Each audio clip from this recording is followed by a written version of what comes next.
İzahlı test 3-cü hissə 6-cı sinif ingilis dili. 7-ci sual. Choose the correct word. Düzgün sözlüyü seçin. There is a computer class and a library in our. Computer sinifi və kitabxana var.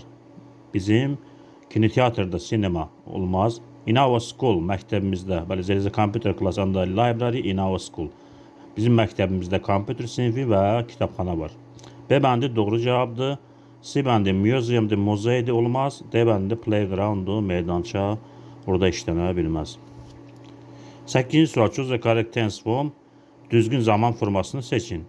My cousin Afaya on the beach.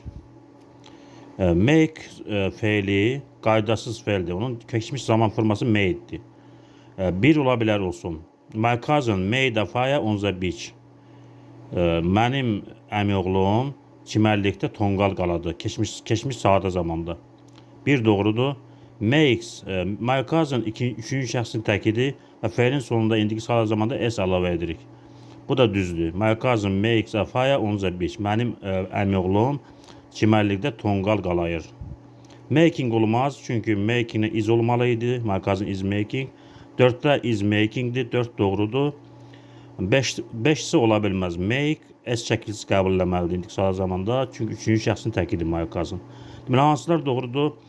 1, 2, 4 doğrudur. Qalanları səhvdir. 9-cu sual. Choose the correct answers. Düzgün cavabları seçin. Volleyball is a popular game. Voleybol məşhur oyundur. Doğrudur. Volleyball is a boring game. Voleybol darıxdırıcı oyundur. Bu səhvdir.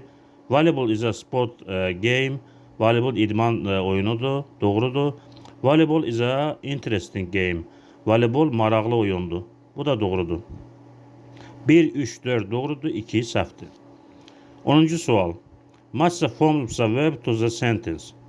Can you? Which bus goes to the National Museum? Sən mənə burada tell işlənə bilər. Can you tell me? Tell'dən sonra to işlənmir, say'dən sonra isə to işlənir cümlədə.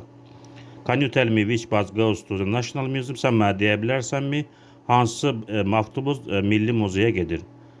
Burada tell sözü a bəndi işlənəcək. I love is my favorite hobby. Mən sevirəm, nəyi sevirəm? Dancing, mən rəqs etməyi sevirəm, bu mənim hobbimdir. 2'də D bəndi olacaq. 3'də what did your parents say to you? Say'dən sonra to işlənir. Sənin validənin sənə nə dedi? 3'də Y bəndi işlənəcək.